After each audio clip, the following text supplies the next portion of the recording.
What's up, everybody, and welcome back to the Eric Fright Show YouTube channel. This video, I'm going to be giving you my ranking of the Nightmare on Elm Street film series. Before we get started, make sure you hit that subscribe button to get notified when my new videos drop.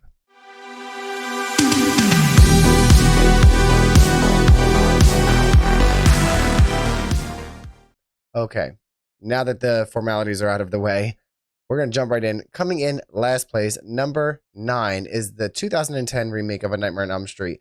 And it is not because Jackie Earle Haley played Freddy Krueger instead of Robert Englund. It's more so because Rooney Mara destroyed the character of Nancy Thompson, in my opinion.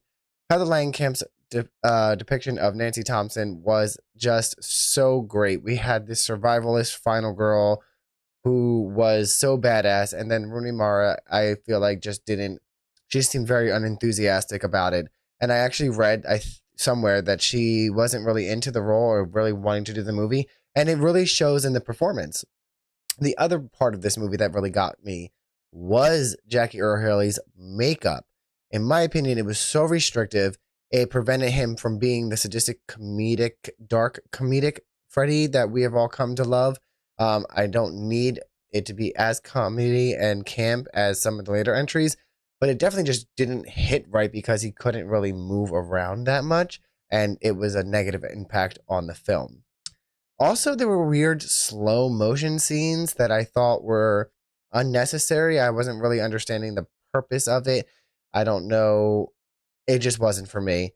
And then the last thing that really bothered me about this movie was making Freddy a full-blown pedophile. Why was that necessary? We did not need that. He was already a child murderer, which is terrifying enough. People go to the movies and some just love Freddy because they want to root for him. Nobody's rooting for Freddy the pedophile. Like, it's just never happening. Not that anyone should root for Freddy the child murderer, but neither here nor there. The pedophile choice was a bad one. But I will end my rant on a positive note. The micro naps were really cool. I thought that was a fun thing to introduce with these teenagers who are trying to stay awake. These little micro naps that they don't realize their bodies are forcing them to do, with Freddy sneaking in there, was a really cool concept.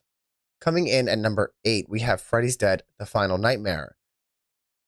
Why they decided to do a brand new storyline for the last entry is beyond me. We had such a great arc going with the Dream Warriors and then Dream Master. Okay, Dream Child. We'll get to Dream Child. But I don't think that it was deserving to just scrape and scrap all of that work just to give us this. It was very strange with the John Doe, and we are thinking there was going to be a connection between previous films, and there never was. It turns out, spoiler alert, Freddy's a dad. Did we need Freddy to be a dad? Did we need weird dream demons? All of that was just very strange, and I think that they were trying to really push this 3D aspect, which I guess for the time still didn't work in my opinion, but I don't know why we couldn't figure out what happened to Springwood after part 5. We just learned that there are no kids left, but we don't understand what happened to Alice, who was the key to Freddy getting to these new kids. I'm not really sure how he got around that, and it's never explained. And again, as the final entry in the franchise, it was poorly executed. Some of the kills are really fun, though. Like, I loved the Carlos scene with the hearing aid. That was an interesting kill, as well as Video Game Freddy, which so corny, so cheesy, but I loved it anyway. And that's all I'm going to say on that. Number 7 is A Nightmare on Elm Street 2, Freddy's Revenge. I wanted to like this movie. I really, really wanted to like this movie, but it wasn't a nightmare movie to me. It was like a possession movie to me. And it lost a lot on me. And it's nothing against Mark Patton or anything Robert Englund's portrayal of Freddy. It just didn't seem like it fit in the franchise. It still doesn't. Freddy was able to go in and out of the dream world by himself using Jesse. I don't know. It's something like we don't even know why. Just because he was in the house, he was able to do that, but he wasn't able to do that with Nancy. Like, how did that happen? There was so many unanswered things. I really love the homoerotic aspects of it, though, obviously. I really am happy that Jesse was a final boy in this franchise. I just wish we would have gotten a chance to rectify the story and bring him back in a later franchise, it would have just probably done his character a little bit better. We never hear from him again. And I thought that was a big loss. Number 6 is A Nightmare on Elm Street 5, The Dream Child. I liked The Dream Child because I love Alice. She is just great. I love that she had continued character growth, from the previous film. Uh, I love the gothic theme to it with, the church and Freddy's mother. It did lose some of the allure that the previous two films had started. I mean, Freddy trying to be reborn through Alice's child and his dreams was an interesting choice. Probably not one I would have gone with again. They were having, again, very strong storylines with Dream Warriors and Dream Master. Then Dream Child just kind of fizzled a little. Super Freddy was super bad, but the comic book idea was really fun, I thought. And I really, really liked that part. And that's all I'm going to say on that one. We are down to the top 5 now. Number 5, Freddy versus Jason. Let me tell you what I liked about Freddy versus Jason. I liked that it was released on my 17th birthday, and I really liked the plot of Freddy using Jason as a way to come back. It makes sense. It's a perfect way to tie the worlds and universes together.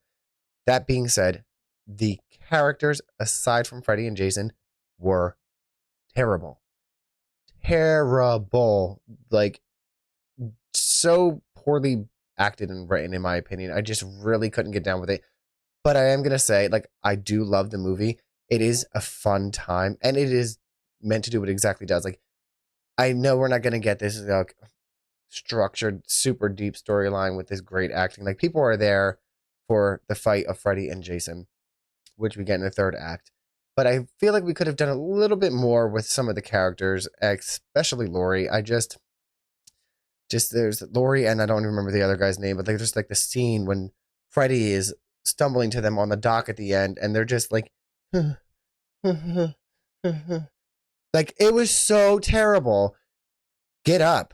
It just didn't make sense. It was just not, it was bad in bad ways and bad in good ways. And for that, we're going to love it anyway. Coming in 4th place is Wes Craven's New Nightmare. Fucking wow, right? Loved that they brought Heather Langenkamp back. We already talked about Freddy's Dead and how it was just terrible. So Wes Craven doing the next installment to revitalize this franchise in a new and fresh way really had never been done before. The way that he did this, he brought the characters back from the original to play themselves as actors and actresses who were in this movie, and created a story within itself. And it was so meta, and it was so unheard of. It was 1994 this film came out, and nothing had been done like this.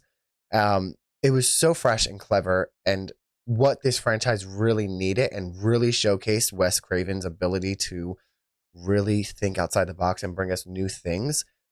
That being said, the costume design of Freddy was fucking terrible. The leather pants, the weird glove. I understand that he was a demon trapped in the movies, and it was taking on the form of Freddy in a different way. So we're not going to get Freddy that we got from the films.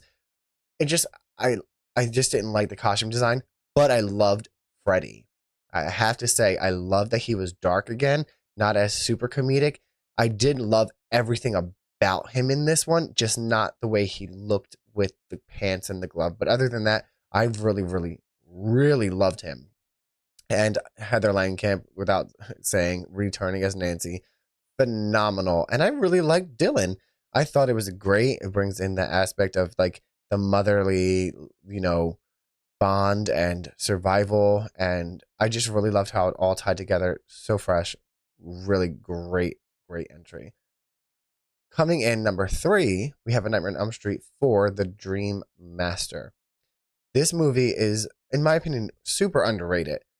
I thought it was so great. Excellent storyline to the franchise.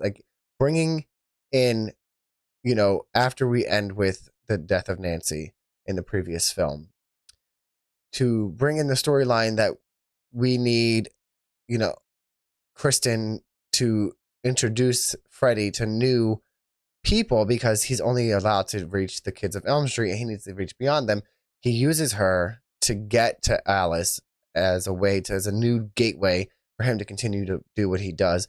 So fresh, but super disappointed that they killed Kristen, Joey, and Kincaid off so fast and so disposable. It was just, it was a tragedy to those characters, especially from the previous film. But Alice is definitely one of my favorite final girls of all time, the only one to ever face Freddy twice and live to tell about it. Although we never got any further storyline from her, and I really wish we would have. It also has a great soundtrack, and that Nightmare song by Tuesday Night is literally in my top 5 favorite songs of all time. Listen to it all of the time.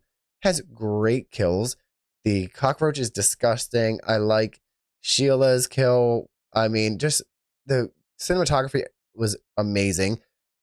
The Rick kill was not great, but I really did enjoy when Alice was dreaming in the diner and Freddy's there with the pizza and he's like, "Oh, Rick, you little meatball." Like, that's one of my favorite lines in the entire franchise. Just such a great movie. All right, guys, we are down to the top 2, which number 2 is A Nightmare on Elm Street 3, The Dream Warriors. This is the best sequel in the franchise and probably one of the best sequels in horror movie history. The idea of kids having dream powers is so clever.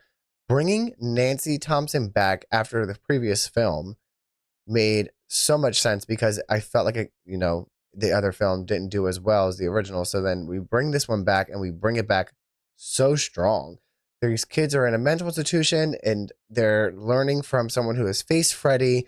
It was so great of a way to bring this franchise back on its 2 feet. And this is when we really start to get like comedic, sadistic villain Freddy that we get later as the series continues to go. Before it's too cheesy. He was probably at his best in this film compared to any other film, maybe 4. I will say that Nancy, I understand that her character had to be, didn't have to, but her character dying in this film isn't completely what bothers me. It's the way they did it. I don't feel like she would have been as fooled to think that that was her dad coming to the dream realm. I feel like it could have been a little bit different, but other than that, this movie is almost perfection. And then our number 1 spot is the original A Nightmare on Elm Street. Guys, this movie is so terrifying and fresh for its time. This is back in the 80s when we were getting Jason and Michael Myers movies with these people, and then we get A Nightmare on Elm Street. This is a monster who comes to you in your dreams. The characters were great. You connected with them. You felt for these kids. You were terrified. Like, Freddy was so scary. The effects were amazing. Just the score is one of Charles Bernstein's score on this original. The iconic, like, do, do, do, do. Like, this is where it all began. I mean, it is weird that this sweater, though, is just red on the arms and it's not fully red and green.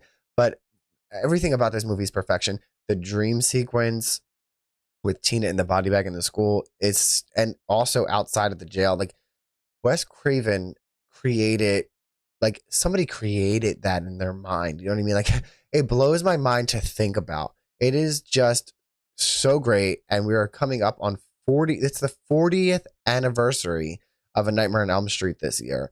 And there's a reason that everyone is still talking about it. I can't believe it has taken me this long to get on YouTube and do my own movie rankings. So that is my ranking of the Nightmare on Elm Street series. Let me know in the comments if you agree or what your ranking is. And that's it, guys. Keep it frightening.